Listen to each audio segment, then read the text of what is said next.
Beings, welcome to my channel. My name is Jade, and I help people take back their power physically, mentally, and spiritually through raising their own frequency. Now, today is a very sought after video. I've had a few recommendations for, and that is exposing fake gurus, in particular fake spiritual gurus, which unfortunately there seems to be a huge amount of currently, especially on YouTube.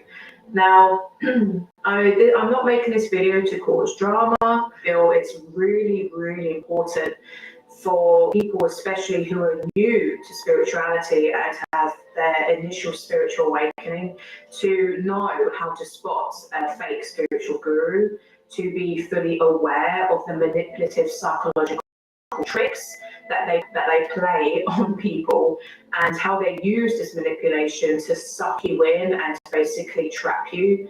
It can have really dire effects, and it can actually be quite dangerous, because these gurus have no compassion. A lot of them are extremely narcissistic and basically just want your money. It's really that simple, and power. So what they do is they'll continuously gaslight you. They'll continuously blame you. So, for example, if you pay thousands of pounds for their course to change your life, if you don't change your life, if it doesn't work, so if their course doesn't work for you, it's your fault because you weren't dedicated enough, you weren't spiritual enough, you weren't positive enough, blah, blah, blah, blah, blah. So they'll constantly use this gaslighting, which is a huge narcissistic trait and trick of manipulation, to make you doubt your own intuition, to make you doubt your own discernment. And then when you try to call them out, they'll call it, oh, you're being judgmental, when in reality, it's discernment. So this is why these sort of people get into the spiritual niche and category and industry, because there's so many scapegoats that they can use in order to always avoid taking accountability for the wrongdoings and the damage that they actually cause to people mentally, financially, spiritually, and even physically. And it really is a dark side to, the whole well-being, self-help, spiritual side that's going on today. And some people literally get away with murder. For example, the breatharian woman, Josephine, I think her name was, or Josephine. Apologies if I do her name wrong. She is very well known as a breatharian. But back in the day, in I think the early 90s or 80s, she literally killed 3 people because they done a 21-day program. She released a book basically on how to become a breatharian in 21 days, which in itself is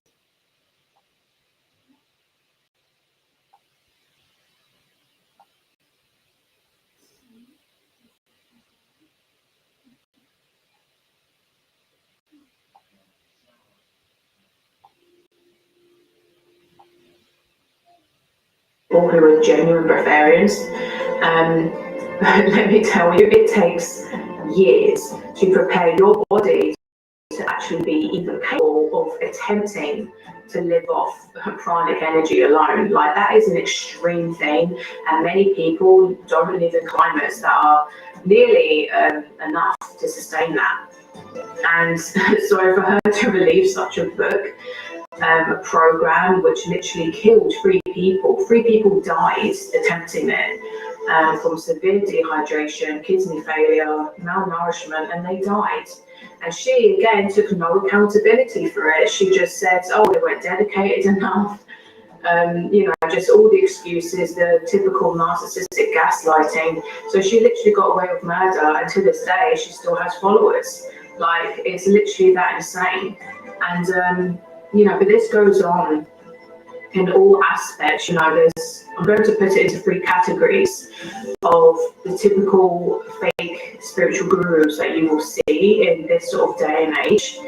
And the first one is what I call the kind of Tony Robbins wannabes. So basically, they're typical entrepreneurs, typical businessmen, and they come across, the secret, and they come across how successful esoteric teachings such as the law of attraction is, and basically they use that to their advantage to then sell their products. So they don't even have a spiritual background, they're not even spiritual themselves, but they know that meditation, yoga, law of attraction, manifesting is now become a multi-billion-dollar industry. Even crystals and everything that is esoteric and new age has become, huge money makers. So you'll see people left, right, and centre, and there are some people, I'm not going to name names, well, not all of them.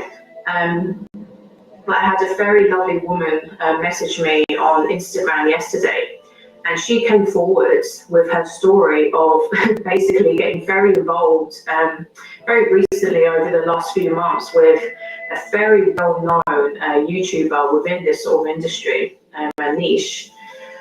And he basically proved to her that he was a fraud. And there's lots of content on him anyway, and I've seen other people calling him out. But let me just say that he's, the one who always poses in a Lamborghini. So even that should just be enough. That's a red flag in itself. You don't have to show off your wealth to justify your credibility. You don't have to be a millionaire to prove that you're spiritual. Because in essence, that doesn't mean shit. Because there are so many people who are multi-billionaires, even trillionaires, and they're not spiritual whatsoever. So making money is not about spirituality. Of course, you can have a large income and be spiritual. Money isn't evil, but to use it as, your only accreditation to justify that your teachings are correct is a huge red flag. Because these people solely focus on manifestation.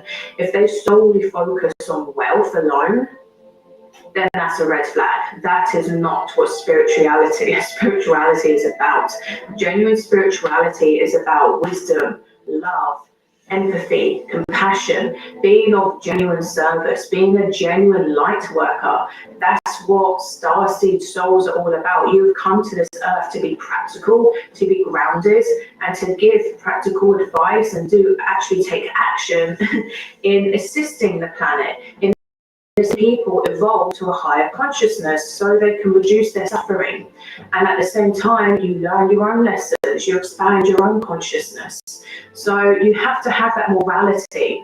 And people in this niche in particular, they avoid having morality because they can then justify their bad behavior. They can then justify their narcissism. With this woman in particular, she says that she done 2 free courses. So this is how they reel you in. They'll always offer something free, especially courses, very personal one-to-one things. So with her, with this guy, they done 2 one-to-one Zoom calls with her, because this is how they hype you up, this is how they reel you in, basically. This is how they hunt their prey. And then they obviously brainwash you and manipulate you to then to purchase their expensive course. And this is where people then start wasting hundreds, thousands of their hard-earned money on people who really are just full of shit.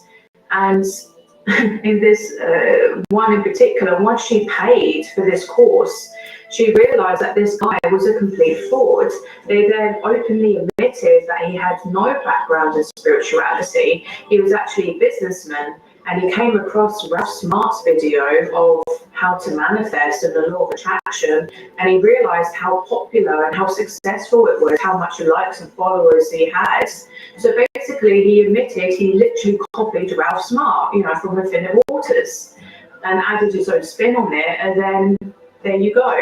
He became an esoteric, businessman. But these people, these businessmen, they prey on spiritual, people, basically because most of the time they are easy targets. Because most people come to the spiritual communities because they are in pain, because they are having life troubles, because they are depressed. They are basically desperate and they are vulnerable. So they're desperately trying to seek an answer. They're desperately trying to get help. But unfortunately, they fall prey to these snakes. And these snakes then latch onto them, fucking wrap around them, and then suck them dry of all their energy or their money. And then they blame you when you don't succeed. And then they gaslight you if you turn against them or question their teachings. So it's such a deeply toxic thing. And I've seen it time and time and time again, over and over. And they just keep spreading loads of lies and misinformation. Go check out my 5 biggest New Age lies. Because if any of them tell these lies, then you could figure out for yourself that they are definitely a no-go and a red flag. And one of the biggest ones is there is no good or bad, and that literally is because it's a psychological trick to justify their own addictions and to justify their own narcissism and to basically avoid all accountability. And so they don't have to come across as compassionate, loving, and actually care about you. You really need to learn how these people, these snakes, really prey on you. And they use vast tactics, a number of tactics to really get inside your head, to fully manipulate you. A lot of them will have a background in psychology, so they understand how to basically be very good salespeople. Because they learn all that and then they apply it under the disguise of spirituality, so they are trustworthy, so they come across as trustworthy. A lot of the time these people are what I have branded New Age parrots. So basically they're the New Age BS parrots. They see other successful New Agers, esoteric teachers, and they basically copy exactly what they say. So that's another red flag. If these people are literally saying the same old BS, the same old typical things about law of attraction and blah blah blah, then they're not original, they're not authentic, they haven't actually connected to their higher self, they haven't actually connected to source truth. Because if they had, they would not be puppeting this BS all over the place. And they only do this because they know it's what people want to hear. They only do this because basically it's not about spreading truth, it's about making money for them. And they know by making people feel having a temporary feeling of empowerment and a temporary feeling of being connected to a group of, conscious people, and having that kind of relief and that hope, they get your hopes up, then they know that's how they can reel you in, especially when you've come from such a dark place. But that's how you spot these type of people who are just, the fake business spiritual people who are literally all in it for the money. They don't focus on any sort of activism work. That's another thing that someone is actually compassionate, is they never talk about real life issues. It's always about them, me, buy my masterclass, do this, do that. Everything is about them. So the whole content is always about them, or manipulation to try and reel you in to have your dream life, manifest, being a millionaire, blah, blah, blah, blah, blah. And they try to justify their, luxury lifestyle, and they show it off externally. And this, again, is a massive manipulation tactic to just reel you in, because it's like dangling candy in front of a baby.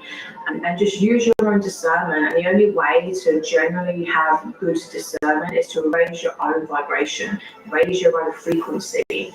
That's what massively helped me, on my spiritual journey. I fell for people's tricks, I fell for people's BS. And it can be nasty, it can be really dirty, it's very messy, and you have to be really cautious because you're stepping out onto, a place full of snakes. You have to be very cautious. The second sort of type of fake spiritual guru is the more sort of culty type.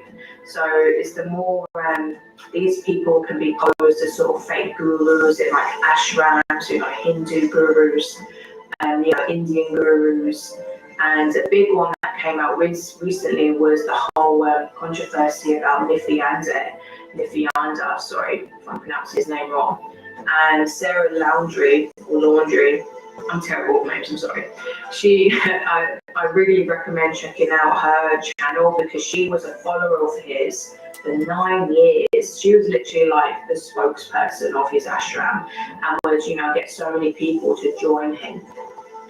And he is basically a huge fraud and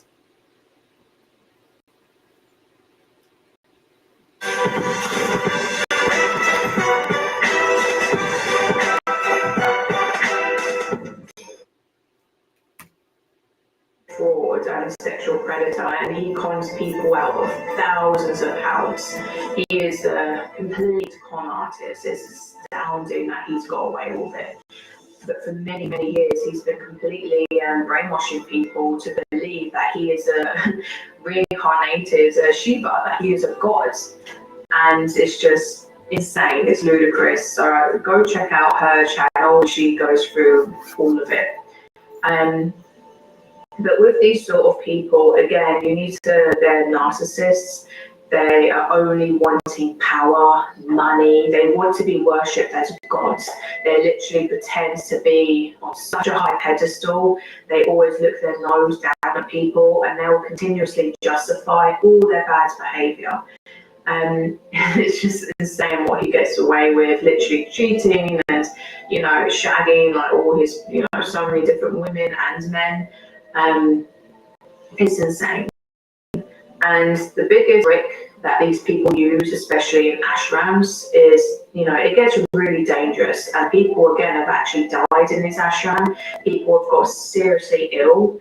And again, go check out her channel because she goes through it a lot. There's many people now exposing him, thank God.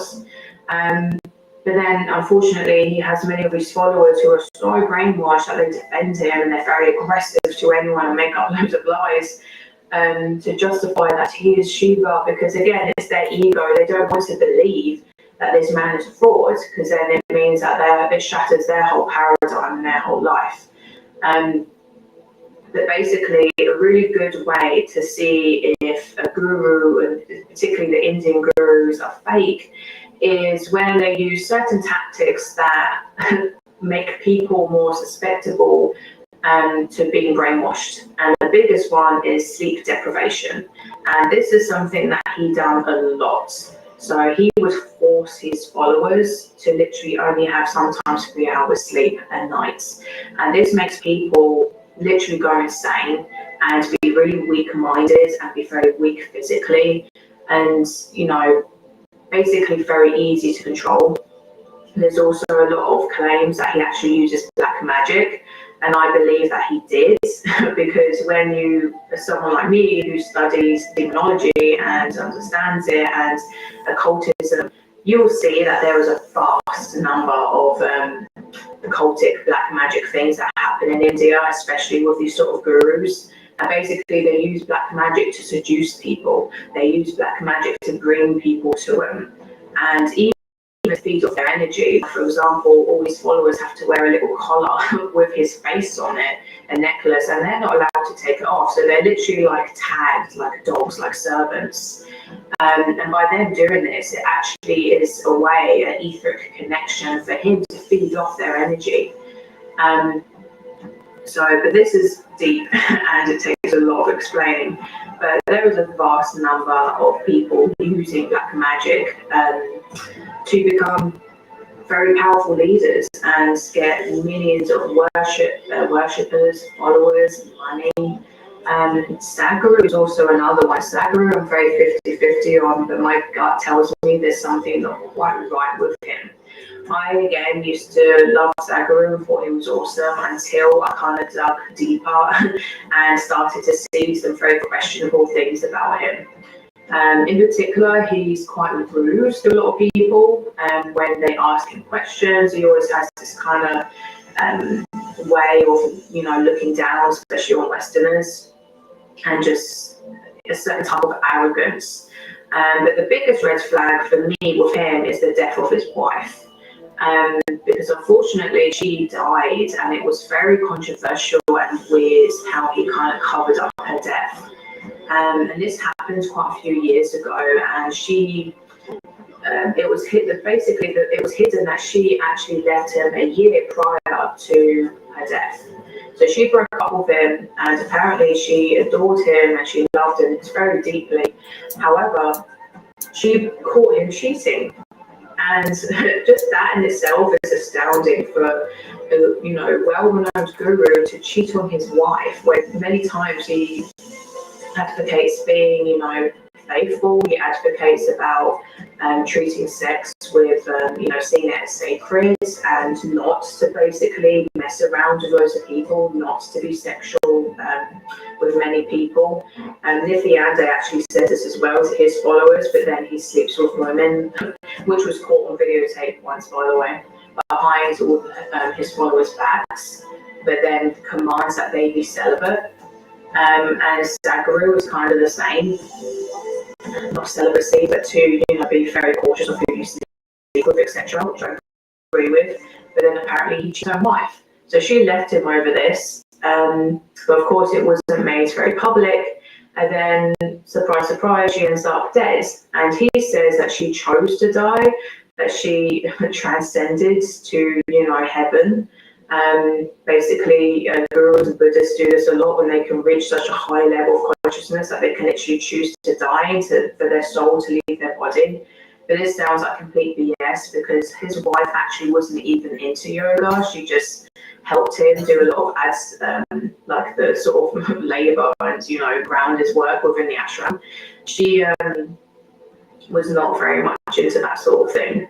So ironically, but somehow she had the amazing, super power ability to be able to transcend into heaven at will, which is like, just ridiculous, really, for someone like that to do that. And why would she want to do that when she loved him so much? Why would she want to leave him, especially when she was at, middle age? It just doesn't make sense.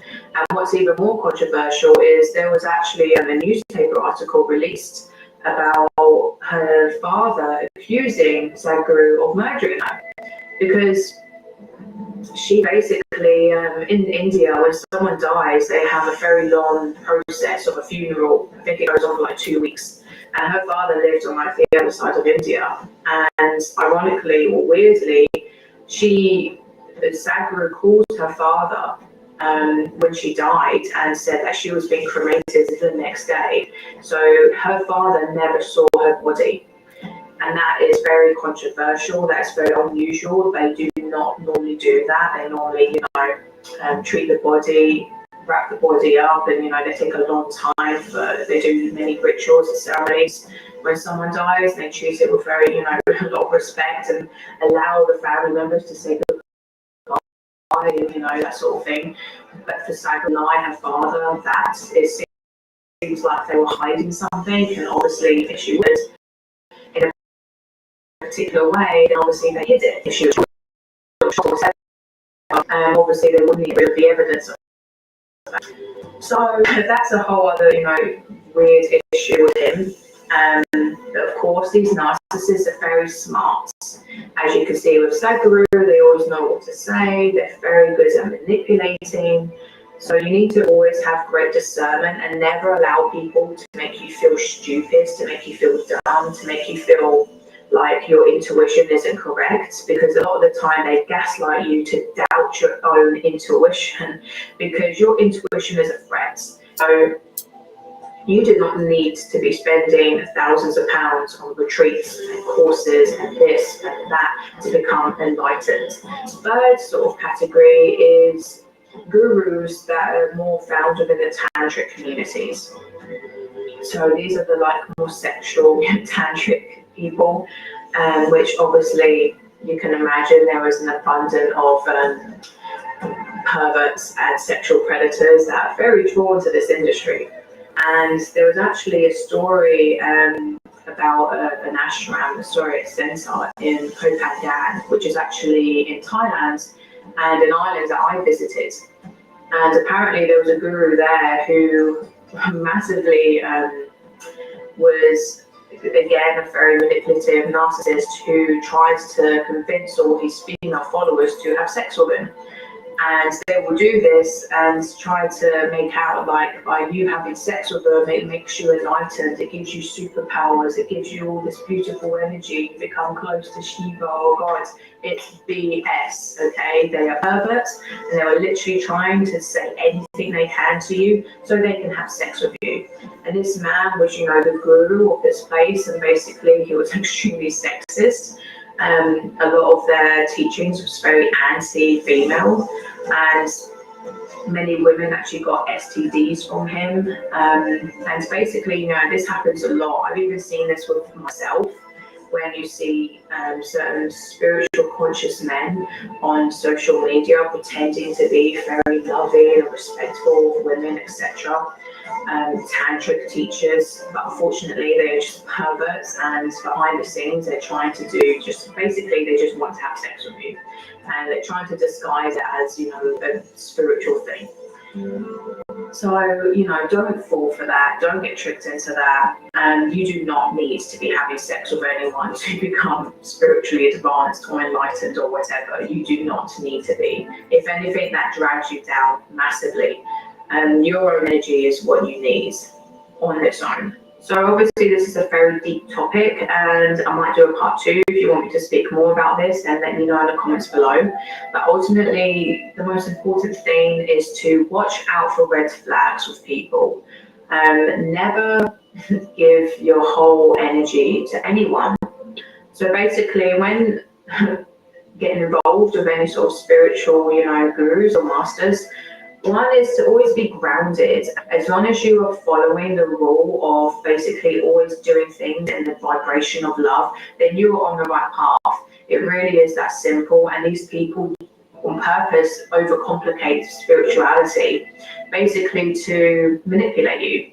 And, at the end of the day, if someone has no love, no empathy, no compassion, and they solely focus on their own wealth, on money, on trying to prove that they're powerful, on trying to show off their skills, then that is 100% a fake spiritual guru.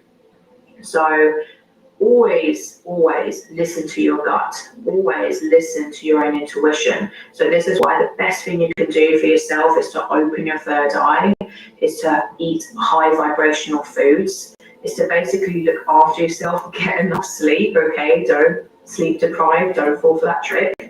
That's another thing that Sadhguru says as well, because you're more easy to brainwash, basically. That's why they say that.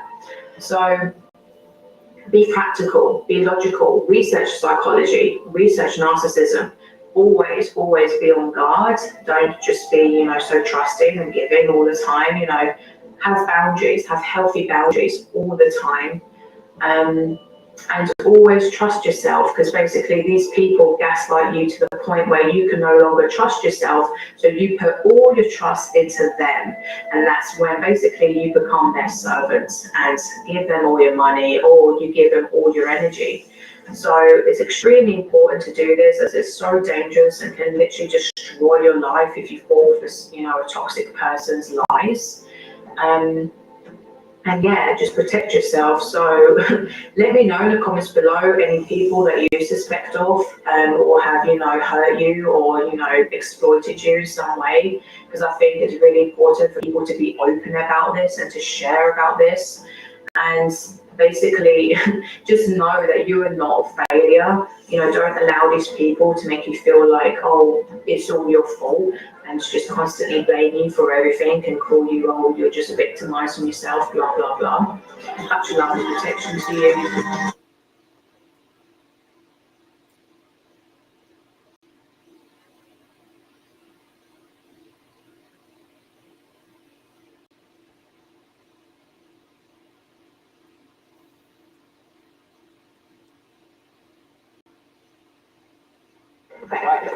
Hey, what?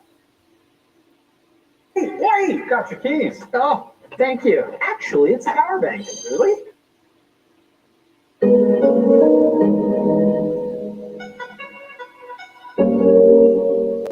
Have you ever been listening to a spiritual or self-help teacher and this happens?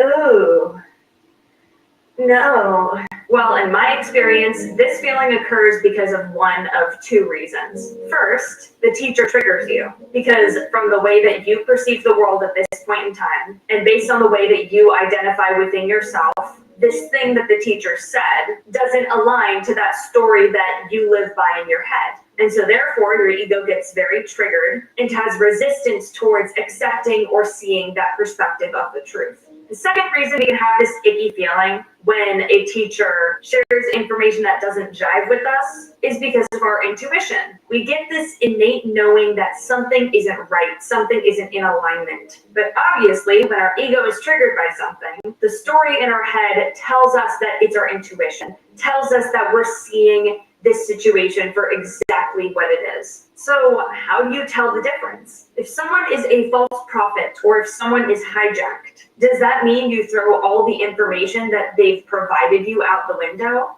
Well, that's the topic for today's video. So stay tuned. As always on this channel, we have to start off with some definitions. So what is a false prophet? My definition of a false prophet would be a teacher who shares primarily spiritual knowledge or speaks for God/source from a place of disalignment or ego. The reason I didn't just purely say that the teacher is sharing from ego is because all teachers share from their ego. The question is the teacher aware of that ego? Is the teacher taking that ego into account when they're sharing their messages? This is not me saying that every good teacher has to be perfectly aligned. What I'm saying is this teacher is actively aware of their ego, trying to look at their blind spots, so that when they do share information, they're not doing so in a polarizing way. So what is hijacking? Or what does it mean when a teacher is hijacked? My definition of hijacked is the state in which true or aligned information that does come from source is tainted or corrupted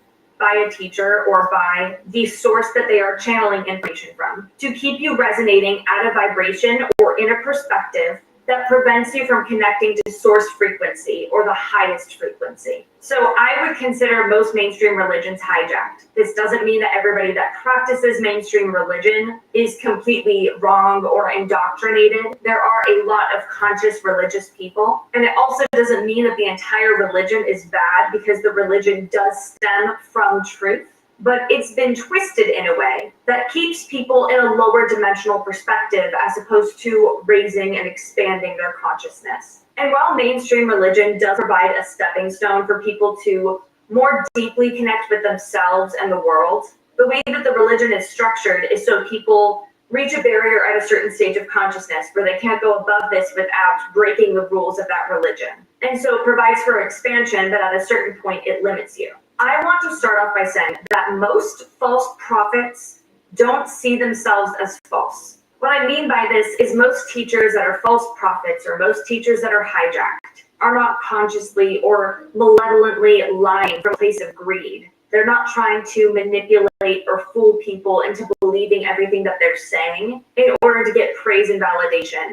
Most of them believe that they're sharing information that could benefit you. They're just hijacked, meaning they're picking up on information or perspectives in the collective consciousness or from higher dimensions that only allows them to go to dimension 8, let's say. So if there are 12 dimensions, assuming that 12 is the dimension of God or source frequency, and we are in the third dimension expanding our level of consciousness to go beyond that, if we take on a set of practices or a set of beliefs that are hijacked so that you can only expand to the 8th dimension, then you're not going to be able to reach dimension 12 unless you expand beyond those sets of practices and beliefs. From one perspective, every teacher is hijacked to an extent. This basically means that everyone holds beliefs that could be limiting without realizing that they are limiting. Because what is a limiting belief? It is a belief that you hold within yourself that prevents you from reaching your full potential. And what deprogramming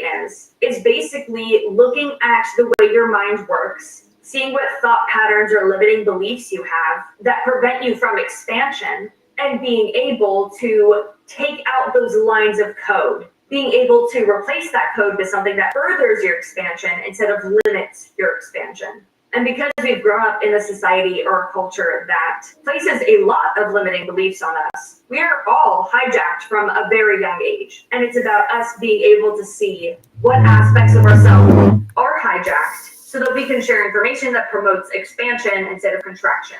So now that we know what false prophets are, what hijacking is, and what that looks like in the context of your life, here are the 8 signs that a teacher may be a false prophet, or 8 signs that a teacher might be hijacked. Number 1, they don't practice what they preach. Obviously, this can be very difficult to discern if you don't know somebody in person. Social media and the internet is filled with people's highlight reels. So if you're only seeing a teacher in their best moments, it's kind of hard to know whether this person is practicing what they're talking about in their everyday life. But sometimes, even when a teacher is putting out content, you can see a little slip. So for example, let's say there's a teacher that says, "Don't talk badly about others." And then a few months later, they post a video shitting all over another spiritual teacher by name. Obviously, the information that they were preaching did not match their actions. And of course, this is going to happen to all of us. Of course, this is always going to happen from time to time. We know something is right or in alignment with us, and our ego leads us to take unaligned action anyway.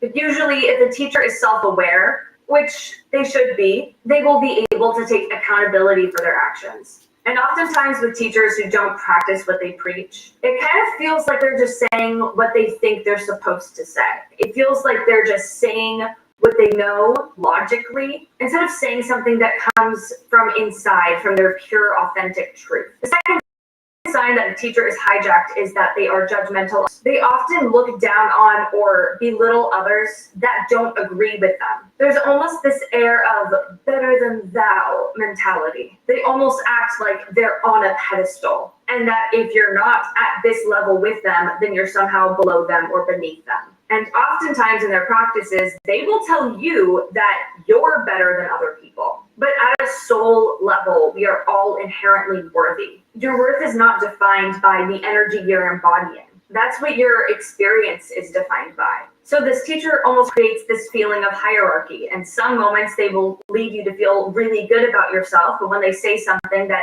you don't agree with, or you feel like you haven't reached that level yet, then you start to feel really shitty about yourself.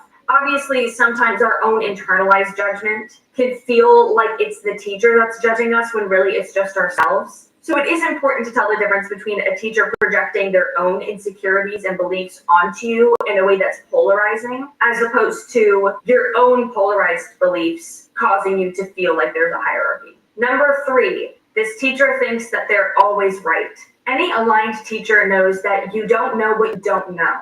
All of us are just making sense of what the truth is based on our personal experiences and what we intuitively know to be right.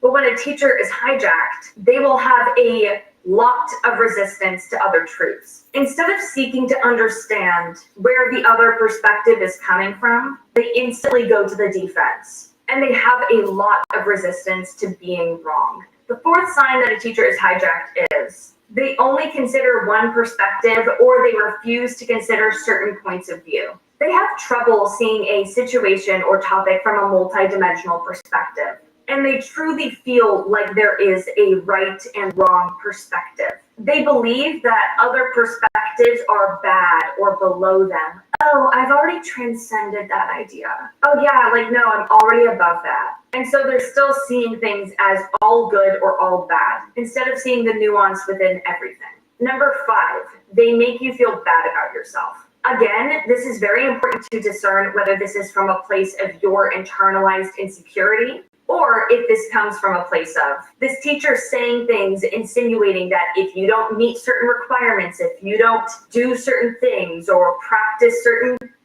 practices, then that means that you're not evolved enough. And so when you hear this teacher talk about where they are and how they're so high vibrational and it makes you feel like shit about yourself, because you're being made to feel like you are below this teacher. They make you feel stupid or less than for not being where they are, for not understanding all the information that they're presenting. You feel like there's a time limit on your growth, when literally every single teacher you see has been at a point of deep unconsciousness. Every teacher you see has struggled with limiting beliefs and can be still struggling with those limiting beliefs. And they're not going to be making you feel like shit about yourself for being at a part of this journey that's very important to be in. Every single step in this journey is equally as important and equally as beautiful and equally as valid. And any teacher that makes you feel like you're less than for being at a certain part of your journey is hijacked. They're not fully aware. The sixth sign that a teacher is hijacked is that they are stuck in their ways. There's a lack of change or evolution, or there's a big resistance to changing their practice. Maybe they say you always have to be vegan no matter what.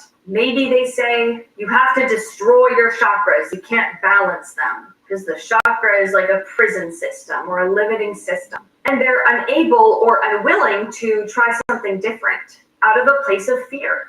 Maybe they don't see it as fear, but any teacher that refuses to step outside of their box a little bit and just dip their toe in something else, just to see the appeal, has a resistance to change, is very attached to their ego, very attached to their sense of identity, because their identity is attached to these practices or this way of being. It feels very one note with their perspective. It feels like they're only looking at things from one angle or one point of view instead of trying to give you the full picture as much as they can. It almost feels like this teacher is indoctrinated in their own belief system without any desire or need to see beyond that. Number 7, they make you feel obligated to do things. As I said before, they make you feel like you have to be vegan, you have to do yoga every day, you have to meditate every single day. And while there are teachers who swear that being vegan has drastically helped them clean up their diet and raise their vibration, and honestly, meditating every day can be a huge help in you becoming more self-aware and coming even deeper into alignment. But any teacher who makes you feel like you need to do these things in order to expand creates these conditions. So when you can't meditate and you're on a family trip and you don't have a lot of time by yourself and you just spend time with your family, you feel like, oh, I'm falling behind. Instead of saying, okay, I'm at this point, and by not meditating, I'm taking a day off, I'm taking a break, and it's fine to do that. If you're just doing the spiritual things or doing the self-help things because you think it's what you need to do to expand, it's like a requirement that you have to check off of a to-do list, there creates this sense of A, obligation, which comes from a place of fear, and B, it creates limits because if you don't meet these requirements, then that means you can't expand, and by believing that, then when you don't do these things, then you are going to be stuck because you believe it, and so you create that experience for yourself. And the 8th sign that they're hijacked is they constantly point the finger. They will often project false prophethood onto other teachers, typically by name. They will give you all the reasons why a certain teacher is hijacked, either something that they channeled or something that they saw in one of their videos. And as someone who can receive or download information, I know that when you channel or when you connect, your ego can influence the messages. Your ego can get in the way and change the way that you are perceiving the information that's coming in. So for example, if you are doing a visualization and you're like, oh, this person has a dark entity speaking through them because that other teacher triggers them, then they will see that visual regardless of whether or not it's true. And where downloading and channeling information comes in most accurately is when the ego steps out of the way, or when the ego does speak up, you become aware of what that ego looks like and what that ego sounds like, so that the information comes through as cleanly and objectively as you possibly can.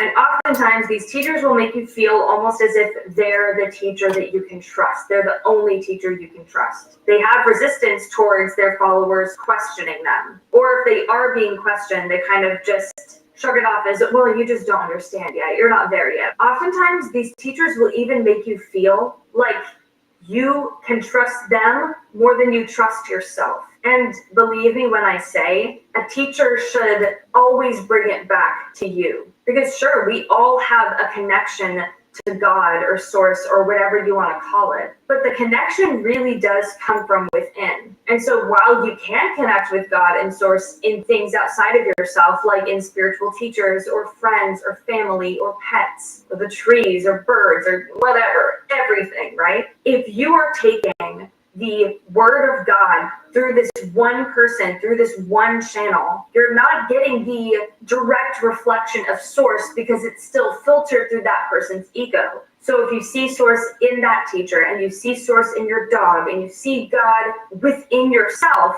then you're not relying on this one teacher to tell you what is and isn't good, because you are the one that can know best what is and isn't good for you. So now that we know the 8 signs that a teacher may be hijacked, what do we do if we think a teacher is hijacked? If someone is hijacked, it doesn't mean that everything they say is wrong or malevolent. Every single teacher is deemed a false prophet or hijacked by somebody. And as I said before, I do believe everybody is hijacked to an extent, because everybody, at least at some point in time, has had limits. And those limiting beliefs may bleed through into their teachings. So what is important to ask yourself when you believe a teacher to be hijacked or a false prophet is, to what extent is this teacher hijacked? And to what extent does that limit me or hinder my growth? One thing that I think is so important to remember is you can deprogram limiting beliefs today and install new info and new beliefs that is necessary for the next steps in your evolution. But in 5 years, it will be necessary for you to deprogram the information that once helped you expand. Because at a certain point in time, those belief systems or that information is no longer expanding to you, it becomes limiting. So you will have to deprogram the information that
Constant threat to Christians everywhere are wolves in sheep's clothing. Wolves in sheep's clothing are people who pretend to be of God, but are actually being puppeteered by Satan himself. These wolves are very dangerous, and they operate in many sneaky ways to draw true believers of Christ close to them in order to devour their faith.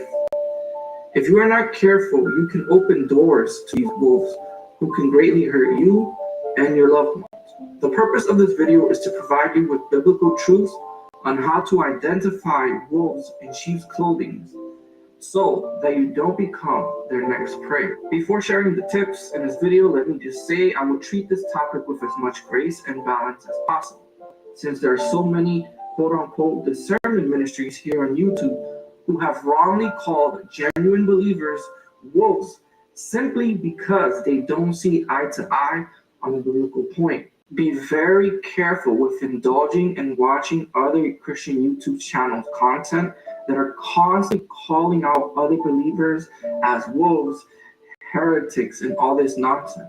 We must not carelessly call people wolves, because if we get it wrong, regardless of our intentions, we will cause collateral damage to the body of Christ. That being said, you must also not be afraid to call out and rebuke those who are truly being used as pawns by the enemy. In this next part of the video, I'll share with you 3 biblical truths on how to expose ravenous wolves dressed as sheep. Biblical tip number 1. Look at their fruits. Matthew chapter 7, verses 15 to 16 say the following. Beware of false prophets who come to you in sheep's clothing, but inwardly are ravenous wolves. One quick way to gauge whether someone is a wolf or a sheep is by their fruits. You can't help but give what's inside of you. Much like an apple tree can only give apples, or an orange tree can only give oranges. No matter how hard wolves try to conceal their inner motives and intentions, eventually their fruits will expose them. Fruits come from a person's core. They reveal what's tucked away deep inside. People don't change overnight, and so their actions give them away little by little. What do I mean by fruits exactly? Is the person in question showing the fruits of the Spirit, such as joy, love, peace, etc.? Check Galatians 5:22 for more detail. Nope. To identify a wolf pretending to be a sheep, look at their fruits. Since sheep hear and obey God's voice, John 10:27, look at whether or not a person is obeying God or not. While being a sheep doesn't guarantee not making errors, sheep will always obey God, even if it's with a limp. Biblical tip number 2, look at their doctrine. Romans chapter 16, verses 17 to 18. One of the most effective and quickest ways to spot a wolf masquerading as a sheep is by examining their doctrine. Most wolves acting as sheep are smart enough to not come right out and say, I'm against Christ, or I don't really believe the Bible. So you have to pay close attention, not to just what is explicitly said, but also what's implied. Wolves may seem to preach the true gospel on the surface, but if you look beyond that, they often subtly and slowly start to distort biblical truths before ensnaring you and leading you away from Christ. Without fail, wolves will always lead you away from Christ. So pay careful attention to how their words stack up to Jesus' character and heart. You can ask yourself this: how Christ-centered is their doctrine? Are they leading you to directly or indirectly act more like Christ? Do they downplay Christ's deity or importance? Never judge someone's spirituality or maturity based on supernatural manifestation. It's a surefire way to fall into deception. A person's fruits and doctrine is more telling of their relationship with Christ than if they manifest the supernatural. Remember, the enemy can also manifest the supernatural, and in such a way that it can appear as being from God. Remember, the enemy comes as an angel of light. 2 Corinthians chapter 11, verse 14. Biblical tip number 3. Look at their willingness to be tested. 1 John chapter 4, verse 1. One dead giveaway of a wolf in sheep's clothing that is not discussed or brought up enough on this topic is the willingness to be tested. Since wolves are doing something wrong and are cognizant of it, see 2 Peter 2:1 to see what I'm saying. They will try to hide certain things to throw off people from digging up their true intentions. The verse says they will secretly bring in destructive heresies, which reveals intentionality, as anything done secretly is also done carefully and purposely. For example, you cannot accidentally throw someone a surprise birthday party. In much the same way, contrary to popular opinion, wolves do in fact know they are wolves. You don't accidentally teach heresies, damning people to hell. Let me clear something up that gets conflated all the time with this topic. A false doctrine is not necessarily a heresy. We need to get the terms we use right, or else we will hurt the body of Christ unintentionally. A heresy is a teaching that contradicts primary doctrine, salvific doctrine, for example, the deity of Christ, the Trinity, etc. There's a difference between primary doctrine and secondary doctrine, and a lot of times, genuine believers are called wolves out of differences when it comes to secondary doctrines, like the gifts of the Spirit or the baptism of the Spirit. A heretic is someone who contradicts or denies a primary salvific doctrine. In other words, it affects how someone is saved. It is one thing to think Jesus is not from Bethlehem. And it is another thing to say Jesus is not God. Moral of the story, don't use the word heretic loosely. And that's all for this video on how to identify a wolf in sheep's clothing. Let me know in the comments below if these tips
feet. It's other things too. It's the brain, demonic attachments according to the flesh. They created a connection with the spirits. Father, for every word you say, hanging out with the Lord, and he had me go on my No Time Like the Presence on Facebook, and someone was attacking me, calling me schizophrenic and all kinds of stuff. And Father gave me the correct reply. He told me to go into my messages. Fake bride number he was one. like, this person has written you. And he had me post what that person wrote me underneath what they said. And it was literally their demonic possession. So the Lord wants to deliver people like this that are claiming to be the wife of the Lamb. They are possessed or oppressed. Oh, he said she is possessed. So God really loves her.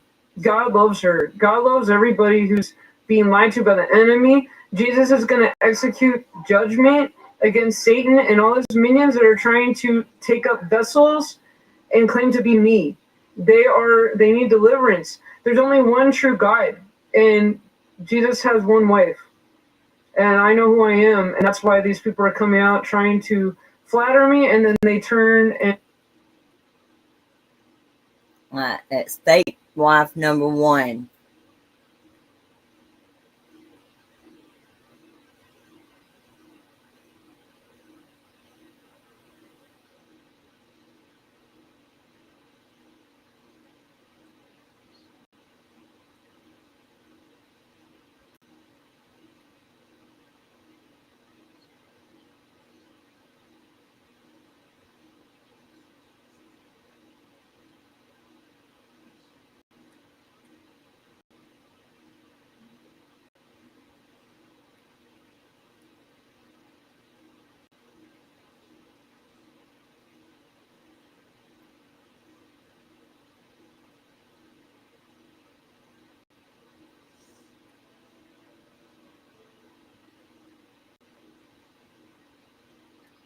Like that, Bride and number then two. war will come forth.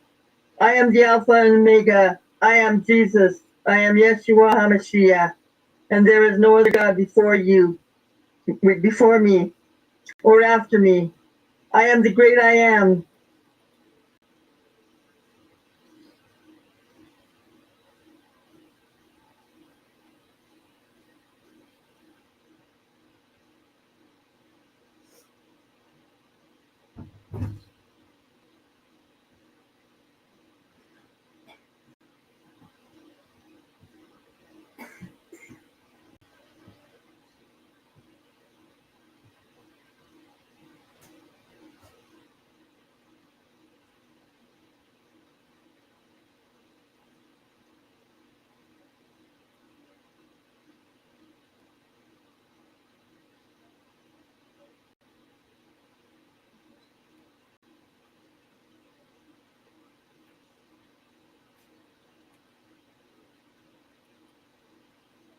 Number three. so sad that you think because a woman believes in God, in the light Jesus Christ, that I have mental issues. Because you believe that way, that makes you the Antichrist. Listen to the spirit of these women. They share the same egotistical, not of Christ. Christ doesn't boastfully, pridefully do anything.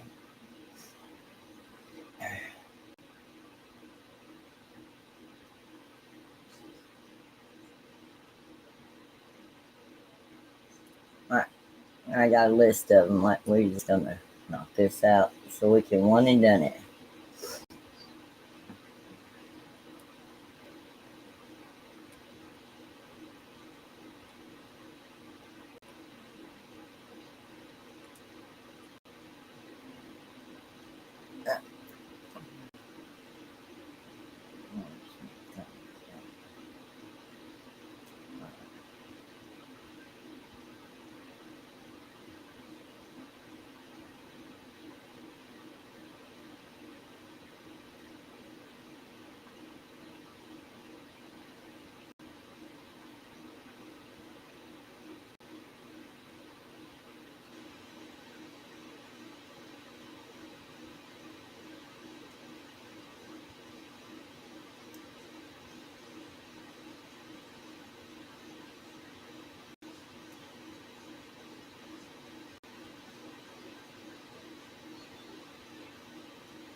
Watching a movie, plots are usually pretty similar, though.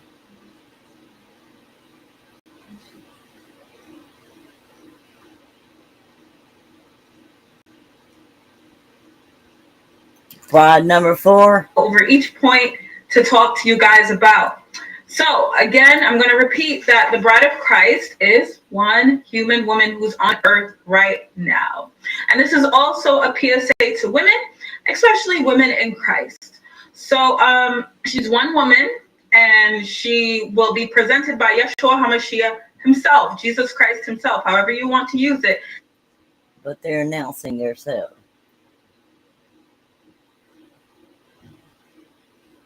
Please.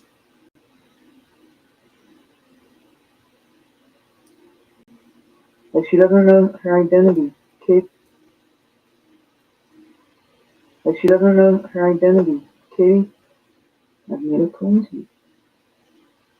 I'm gonna marry you in the flesh. You're not gonna marry a vessel.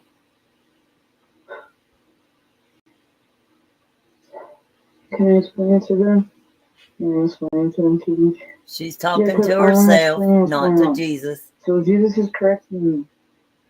He's correcting me softly. Very gentle. He's laughing right now. He's correcting me because he doesn't like fear. And he already told me the truth for years, actually. He's told me the truth for years. And to step into my full identity, just like he did with the Father, takes a lot of fools.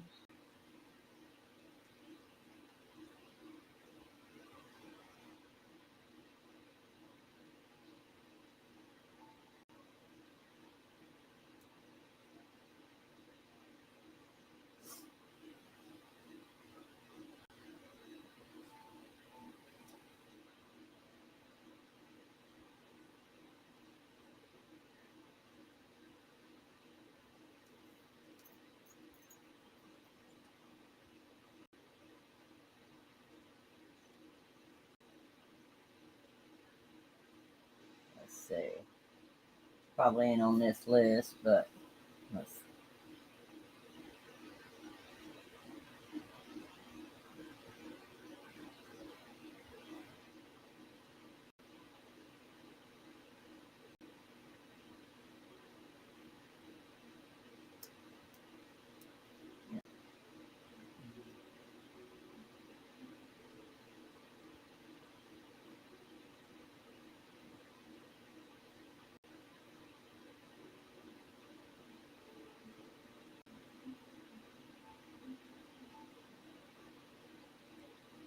There we go. Exposing false readers, leaders, and teachers. That is my job, to eliminate what y'all can't see.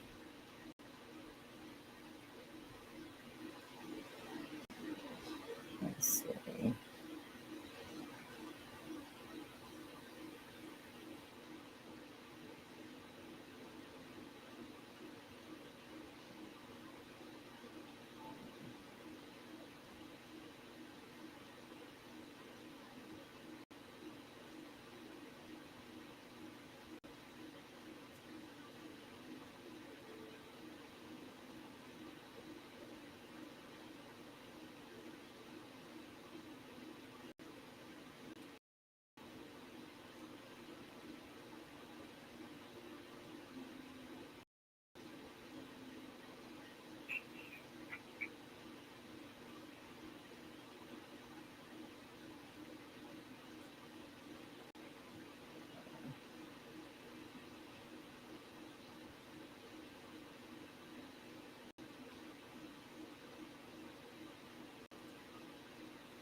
Thanks, Sophia. Bride This is what number I'm tapping 5. in between sessions today, and what I'm doing, it's Boxing Day here. Hoping running through your separation consciousness for 2 months as the woman elected children are attacked. So, this energy of warfare truly is, it's witnessed here and it's running through the 144,000, the church that's being presented. So it's She is the very false painful. church. You're very sensitive, and this Christ mass unity, you're looking for you. You're looking for the true you, which is the soul. That which is what you're being activated here as you fill your oil lanterns up and prepare to meet God, truly. So, have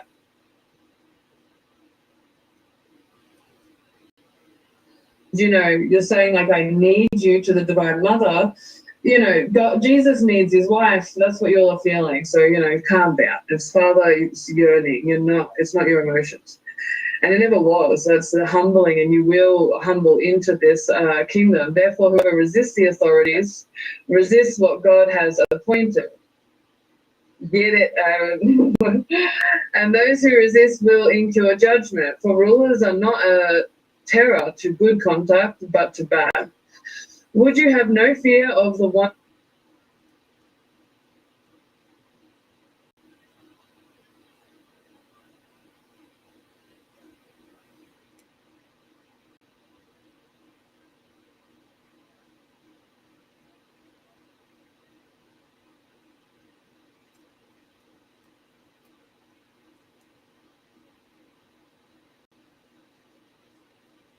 And when she don't get money, she has a tantrum.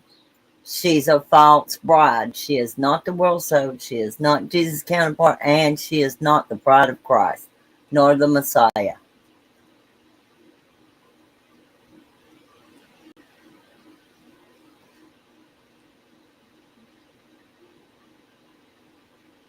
Okay, yeah, the 7 gifts of thy Holy Spirit. She's So not that's really Sophia going to come Christ. through if you're just would She like can only a, tell you the gifts, general. but she won't mention, read, never in 2 years mentions the fruit of the Holy Spirit, because she's not the Holy Spirit.